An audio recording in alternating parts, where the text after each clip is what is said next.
Hello students, this is Kalyan and welcome to your own YouTube channel Kalyan teaching centre. আজ আমরা class 10-এর lesson 2-এর যে কবিতাটা রয়েছে Fabelle, যেটা লিখেছেন র্যালফ ওয়াল্ডো ইমারসন, এটাকে আমরা লাইন বাই লাইন আলোচনা করে পড়ব। তো চলো আর কোনো দেরি না করে ভিডিওটি শুরু করা যাক।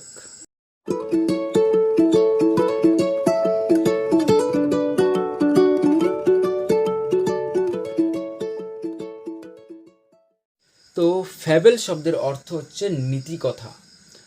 মানে ফ্যাবেল সেই সমস্ত কবিতা বা সেই সমস্ত গল্পকে ফ্যাবেল বলা হয় যার মধ্যে দিয়ে কোনো রকম শিক্ষামূলক কোনো উপদেশ দেওয়া হয়। বোঝা গেল? মানে যার মধ্যে দিয়ে কোনো রকম নীতিমূলক কোনো বক্তব্য দেওয়া হয়, সেই ধরনের গল্পকে বা সেই ধরনের কবিতাকেই ফ্যাবেল বলা হয়। তো কবিতার শুরুতে আমরা কবিতার অথর সম্পর্কে একটু জেনে নিই। Ralph Waldo Emerson 1803 and 1882 was an American essayist, lecturer and poet. তো এই র্যালফ ওয়াল্ডো ইমারসন ইনি জন্মগ্রহণ করেছিলেন 1803 সালে এবং 1882 সালে ইনি মারা যান। তো ইনি ছিলেন একজন আমেরিকান এসেইস্ট। এসেইস্ট মানে হচ্ছে প্রবন্ধক। তিনি একজন আমেরিকান প্রবন্ধক ছিলেন, একজন লেকচারার ছিলেন অর্থাৎ একজন অধ্যাপক ছিলেন এবং একজন পোয়েট ছিলেন, একজন কবি ছিলেন। His famous poems include Concord, Ham and Brahma. তো তার ফেমাস পোয়েম অর্থাৎ কিছু তার বিখ্যাত কবিতা হলো, যেরকম এই যে একটা এখানে দেওয়া কনকর্ড, হ্যাম, আর একটা হচ্ছে ব্রহ্মা। তো এই দুটো হচ্ছে তার লেখা বিখ্যাত কবিতা। তো এখন চলো আমরা একটু এই ফ্যাবেল কবিতা সম্পর্কে এখানে ছোট করে বলা আছে, আমরা এটা একটু পড়ে নিই। The poem describes a conversation between the squirrel and the mountain. তো এই যে আমাদের পোয়েমটা, আমাদের কবিতাটা ডিসক্রাইব মানে বর্ণনা করা। তো এটা বর্ণনা করে একটা কনভারসেশন মানে একটা কথোপকথন। কিসের মধ্যে কথোপকথন? বিটুইন দ্য স্কোয়ারেল মানে হচ্ছে কাঠবিড়ালি, অ্যান্ড মাউন্টেন মানে পর্বত। তো আমাদের এই কবিতাটা, ফেবেল কবিতাটা, এটা একটা কাঠবিড়ালি এবং একটা পর্বতের মাঝে কথোপকথনকে বর্ণনা করে। The squirrel points out that in this world, every being, living or non-living, big or small, have their individual reasons for existence. তো এই স্কোয়ারেলটা, এই যে কবিতার স্কোয়ারেলটা অর্থাৎ হচ্ছে কাঠবেড়ালিটা, এটা পয়েন্ট আউট করে, মানে এটা বোঝায়, এটা প্রকাশ করে যে এই পৃথিবীতে প্রত্যেকটা বস্তু, সেটা সজীব হোক বা নির্জীব, এই যে লিভিং মানে সজীব এবং নন লিভিং মানে নির্জীব, অর্থাৎ সজীব হোক বা নির্জীব হোক, ছোট হোক বা বড় হোক, প্রত্যেকটা বস্তুর সৃষ্টির পেছনে একটা ইন্ডিভিজুয়াল রিজন অর্থাৎ একটা স্বতন্ত্র কারণ রয়েছে। মানে প্রত্যেকটা বস্তু এই পৃথিবীতে যে সৃষ্টি হয়েছে, তার সৃষ্টির পেছনে কোনো না কোনো কারণ রয়েছে। তো চলো এখন আমরা কবিতাটা শুরু করি। এখানে বলছে যে the mountain and the squirrel had a quarrel. The mountain অর্থাৎ পর্বত, অ্যান্ড দ্য স্কোয়ারেল মানে হচ্ছে কাঠবেড়ালি, হ্যাড এ কোয়ারেল মানে ঝগড়া। তো এক সময় এক পর্বত এবং এক কাঠবেড়ালির মধ্যে ঝগড়া হয়েছিল। And the former called the latter little prig. The former মানে আগের জন। তো এই পর্বত এবং কাঠবেড়ালির মধ্যে আগের জন বলতে এখানে পর্বতকে, মাউন্টেনকে বোঝানো হয়েছে। তো এই ফর্মার কল্ড দ্য ল্যাটার বলতে এখানে এই স্কোয়ারেলকে বোঝানো হয়েছে। ল্যাটার মানে পরের জন, তো এখানে পরের জন বলতে স্কোয়ারেলকে বোঝানো হয়েছে। তো এই পর্বত এই কাঠবিড়ালিকে বলছে, কল্ড মানে ডাকা বা বলা, the former called the latter, এই আগের জন পরের জনকে বলছে, মানে এই পর্বত কাঠবিড়ালিকে বলছে, কি বলছে? লিটল প্রিগ শব্দের অর্থ হচ্ছে আত্মসন্তুষ্ট, মানে যারা নিজেদের মধ্যে সন্তুষ্ট থাকে, মানে যা যতটুকু আছে, যা কিছু আছে তাতে সন্তুষ্ট থাকা, এটাকে আত্মসন্তুষ্ট বলা হয়। তো এই পর্বত এই কাঠবিড়ালিকে বলছে লিটল প্রিগ। এখানে লিটল শব্দের দ্বারা কিন্তু পাহাড় নিজেকে খুব বড় দেখানোর চেষ্টা করছে এবং কাঠবিড়ালিকে খুব ছোট দেখানোর চেষ্টা করছে এবং তাকে অপমান করার চেষ্টা করছে। তো এই লিটল শব্দের দ্বারা পাহাড়টি মানে কাঠবিড়ালিকে বলছে যে তুমি এত ছোট, এত ক্ষুদ্র হওয়া সত্ত্বেও তুমি কিভাবে এত সন্তুষ্ট আছো, মানে তুমি তো আমার মতো এত বড় নও, আমি তোমার থেকে এত বড়, আর তুমি আমার থেকে এত ছোট হওয়া সত্ত্বেও তুমি কিভাবে এত সন্তুষ্ট থাকতে পারো। বান মানে হচ্ছে এই কাঠবিড়ালি। তো এই কাঠবিড়ালি রিপ্লাইড অর্থাৎ উত্তর দিল, you are doubtless very big. Doubtless মানে হচ্ছে নিঃসন্দেহে। তো কাঠবিড়ালি তখন পাহাড়কে বলছে যে you are doubtless very big, তুমি নিঃসন্দেহে খুবই বড়। মানে পাহাড় যখন কাঠবিড়ালিকে ছোট বলছে এবং নিজেকে বড় প্রমাণ করার চেষ্টা করছে, তখন কাঠবিড়ালি এই কথাটাকে মানে অ্যাকসেপ্ট করে নিয়ে মেনে নিয়ে বলছে যে নিঃসন্দেহে তুমি খুব বড়। But all sorts of things and weather must be taken in together to make up A year and the sphere. তো কাঠবিড়ালি তখন এটাও বলছে যে but all sorts of things মানে হচ্ছে সমস্ত প্রকারের বস্তু। শর্টস মানে প্রকার আর থিংস মানে বস্তু বা জিনিস। তো সমস্ত প্রকারের বস্তু অ্যান্ড ওয়েদার মানে আবহাওয়া বা জলবায়ু। Weather must be taken in together মানে সেগুলো এই সমস্ত প্রকারের জিনিসকে এবং সমস্ত রকমের ওয়েদারকে একসঙ্গে একত্রিতভাবে নিতে হবে। Must be taken in together মানে একসঙ্গে। তো সমস্ত প্রকারের বস্তুকে এবং আবহাওয়াকে একত্রিতভাবে নিতে হবে কিসের জন্য? To make up A year and a sphere. Make up মানে তৈরি করা, টু মেক আপ এ ইয়ার একটা বছর তৈরি করতে, অ্যান্ড এ স্ফিয়ার বলতে এখানে পৃথিবীকে বোঝানো হয়েছে। তো এখানে কাঠবিড়ালি এটা পাহাড়কে এটা বলছে যে যেরকম একটা ইয়ার অর্থাৎ একটা বছর তৈরি করার জন্য সমস্ত রকমের জলবায়ু সমস্ত রকমের আবহাওয়াকে নিতে হবে, যেরকম গ্রীষ্ম বর্ষা শরৎ হেমন্ত শীত বসন্ত এই 6টা ঋতু নিয়ে যেরকম একটা ইয়ার তৈরি হয়, একটা বছর তৈরি হয়, ঠিক সেভাবে আমাদের এই পৃথিবীটাও অল সর্টস অফ থিংস মানে সমস্ত প্রকারের বস্তু নিয়ে কিন্তু আমাদের এই পৃথিবীটা তৈরি। সেটা ছোট হোক বা বড় হোক, সেটা এই বস্তুটা দেখতে সুন্দর হোক বা হচ্ছে খারাপ হোক, যেরকমই হোক না কেন সমস্ত প্রকারের বস্তু নিয়ে কিন্তু আমাদের এই পৃথিবীটা তৈরি হয়েছে। ঠিক যেভাবে সমস্ত রকমের ঋতু নিয়ে সমস্ত রকমের ওয়েদার নিয়ে একটা বছর তৈরি হয়।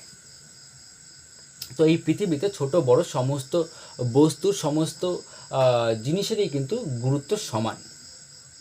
এটাই কাঠবিড়ালি পাহাড়কে বলার চেষ্টা করছিল। And I think it no disgrace to occupy my place. তো কাঠবিড়ালি তখন বলছে যে and I think it no disgrace মানে হচ্ছে অপমান। And I think it no disgrace to occupy my place অর্থাৎ আমার স্থান, আর অকুপাই মানে হচ্ছে দখল করা বা অধিকার করা। তো কাঠবিড়ালি বলছে যে আমার স্থানটাকে দখল করার জন্য বা আমার স্থানটাকে ধরে রাখার জন্য আমি কোনো রকমের ডিসগ্রেস অর্থাৎ অপমান বোধ করি না। মানে আমি যে অবস্থায় আছি না কেন, আমি আমার এই পজিশনটাকে আমার এই স্থানটাকে বেছে নিতে, এই স্থানটাকে আমার এই পজিশনটাকে গ্রহণ করে নিতে আমি কোনো রকমভাবেই ডিসগ্রেস ফিল করি না, অর্থাৎ কোনো রকমের অপমান বোধ করি না। কারণ আমাদের এই পৃথিবীতে ভগবান সবাইকেই কোনো না কোনো উদ্দেশ্যে এই পৃথিবীতে পাঠিয়েছেন। পাহাড়কে বড় করেছে, নিশ্চয়ই তার পিছনেও কোনো কারণ রয়েছে, এবং কাঠবিড়ালিকে ছোট করার পিছনেও নিশ্চয়ই কোনো কারণ রয়েছে। প্রত্যেকটা বস্তুর পিছনে সৃষ্টির পেছনে কিন্তু কোনো না কোনো কারণ রয়েছে। তো কাঠবিড়ালি সেটাই পাহাড়কে বলছে যে আমি আমার এই ছোট অবস্থাটাকে মেনে নিতে কোনো রকমভাবেই কিন্তু অপমান বোধ করি না। If I am not so large as you are not so large as I. তো কাঠবিড়ালি তখন বলছে যে ইফ মানে যদি I am not so large মানে কি বড় বা বিশাল। তো এখানে কাঠবিড়ালি বলছে যদিও আমি তোমার মতো অ্যাজ মানে মতো, তো যদিও আমি তোমার মতো এত লার্জ নই, এত বিশাল নই, you are not so small as I, তুমিও আমার মতো এত ছোট নাও। মানে যেমন আমি তোমার মতো এত বড় নই, আমি তোমার মতো এত বড় হতে পারিনি, সেরকম কিন্তু তুমিও আমার মতো এত ছোট নাও এবং আমার মতো এত ছোট হতে পারবে না। তো এইখানে বড় হোক বা ছোট হোক সবারই কিন্তু গুরুত্ব রয়েছে, সবার কিন্তু নিজ নিজ স্থানে একটা আলাদা গুরুত্ব রয়েছে, আলাদা একটা বিশেষত্ব রয়েছে। তারপরে দেখো and not half so spray শব্দের অর্থ বলতে এখানে স্প্রে বলতে বোঝানো হয়েছে চনমনে বা স্বতঃস্ফূর্ত।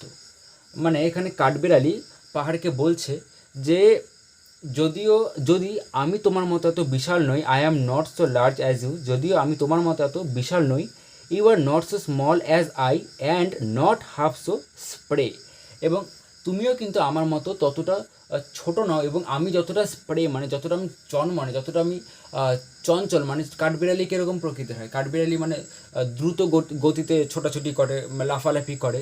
তো সেটাই কাঠবিড়ালি এখানে বলছে যে আমি যেরকম দ্রুত ছোটাছুটি করতে পারি, লাফালাফি করতে পারি, সেরকম কিন্তু তুমি আমার মতো ছোটাছুটি করতে পারো না, তুমি আমার মতো কিন্তু ততটা স্প্রে অর্থাৎ চনমনে নাও। যেরকম আমি তোমার মতো বিশাল নই, সেরকম তুমিও আমার মতো ছোট এবং এতটা চনমনে নাও, এতটা active now. I will not deny you make a very pretty squirrel track. I will not deny মানে হচ্ছে অস্বীকার করা। তো I will not deny, আমি এটা কোনো মতে অস্বীকার করব না। You make, তুমি তৈরি করো, এ ভেরি প্রিটি মানে সুন্দর, a very pretty squirrel track মানে হচ্ছে পথ বা রাস্তা।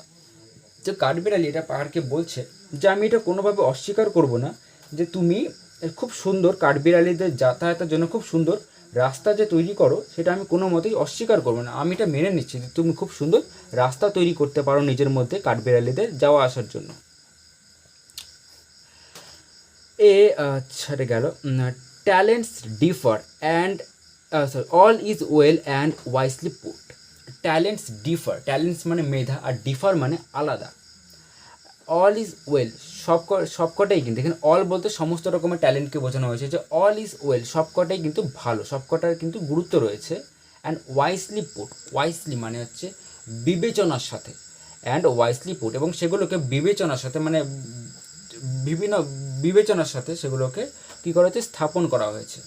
মানে এখানে এই লাইনটার দ্বারা, যে talents differ all is well and wisely put, এই লাইনটার দ্বারা কবি এখানে বোঝাতে চেয়েছেন যে ভগবান আমাদের এই পৃথিবীতে প্রত্যেকটা বস্তু হোক বা প্রত্যেকটা জীবকেই হোক না কেন, প্রত্যেকের মধ্যে কিন্তু একটা আলাদা ধরনের বিশেষত্ব দিয়েছে, এবং সেই প্রত্যেকটা বিশেষত্বের আলাদা আলাদা গুরুত্ব রয়েছে। কাউকে ধরো খুব ভালো মানে কেউ খুব ভালো খেলাধুলা করতে পারে, যেরকম কেউ আবার খুব ভালো পড়াশোনা করতে পারে, কেউ খুব সুন্দর গান করতে পারে, আবার কেউ খুব সুন্দর ছবি আঁকতে পারে। তো প্রত্যেকের মধ্যে একটা আলাদা আলাদা বিশেষত্ব দিয়েছে ভগবান। তো প্রত্যেকটা বিশেষত্বের কিন্তু আলাদা আলাদা গুরুত্ব রয়েছে, আর কোনোটাই কিন্তু একে অপরের থেকে ছোট নয়। তো এটা এখানে বলেছে যে ট্যালেন্টস ডিফার, মানে এই ট্যালেন্টগুলো, এই যে যেরকম ছবি আঁকা, গান গাওয়া, খেলাধুলায় মানে ভালো, এই যে ট্যালেন্টসগুলো, এই যে মেধাগুলো, এগুলো কীরকম, এগুলো আলাদা আলাদা, এবং এই সবকটাই খুব ভালো। অ্যান্ড ওয়াইসলি পুট, এবং এই সবকটাকেই কিন্তু খুবই বিচার বিবেচনা করে স্থাপন করা হয়েছে, মানে কাকে কোনটা দেওয়া যাবে এটা কিন্তু ভগবান খুবই বিচার বিবেচনা করে দিয়েছেন। If I cannot carry forest on my back, neither can you crack a nut. তো কাঠবিড়ালি বলছে যে if I can not carry forest মানে হচ্ছে জঙ্গল, ক্যারি মানে বহন করা, অন মাই ব্যাক মানে হচ্ছে পিঠ। তো এখানে কাঠবিড়ালি বলছে যে if I can not carry forest on my back, যদি আমি আমার পিঠে বিশাল জঙ্গলকে বহন করতে পারি না, neither can you crack a nut, crack মানে ভাঙা, আর নাট মানে হচ্ছে বাদাম বা হচ্ছে বীজ, ছোট বীজ। তো যেরকম আমি তোমার মতো আমার পিঠের মধ্যে বিশাল বনজঙ্গলকে বহন করতে পারি না, সেরকম তুমিও কিন্তু আমার মতো একটা ছোট বাদামকে বা ছোট একটা বীজকে কিন্তু ভাঙতে পারো না। তো এখানে কাঠবিড়ালি বলতে চাচ্ছে যে যেরকম তোমার কাছে তোমার কাজটা বড়, সেরকম আমার কাছেও আমার কাজটা বড়। যেরকম আমি তোমার কাজটা করতে পারবো না, সেরকম তুমিও আমার কাজটা করতে পারবে না। তো এই ফেবেল কবিতার দ্বারা কবি আমাদেরকে এটা বোঝানোর চেষ্টা করছেন যে কখনো অপরকে নিজের থেকে বা নিজেকে অপরের থেকে কখনো কিন্তু ছোট মনে করতে নেই। কারণ এই পৃথিবীতে প্রত্যেকটা ব্যক্তি কিংবা প্রত্যেকটা বস্তুরই কিন্তু আলাদা আলাদা বিশেষত্ব রয়েছে, এবং প্রত্যেকের সৃষ্টির পেছনে কোনো না কোনো কারণ রয়েছে। প্রত্যেকে কোনো না কোনো কারণ নিয়ে এই পৃথিবীতে জন্মেছে। তো কখনোই নিজেকে অন্যের থেকে কিংবা অন্যকে নিজের থেকে ছোট মনে করতে নেই। এটাই আমাদেরকে কবি এই পাহাড় এবং এই কাঠবিড়ালির মধ্যে দিয়ে বোঝানোর চেষ্টা করেছে। তো আশা করি আমি তোমাদেরকে কবিতাটা বোঝাতে পেরেছি। যদি কবিতাটা তোমাদের ভালো লেগে থাকে তাহলে অবশ্যই ভিডিওটি লাইক করবে এবং আমাদের চ্যানেলটি সাবস্ক্রাইব করবে এবং ভিডিওটি সম্পূর্ণ দেখার জন্য তোমাদেরকে অসংখ্য ধন্যবাদ।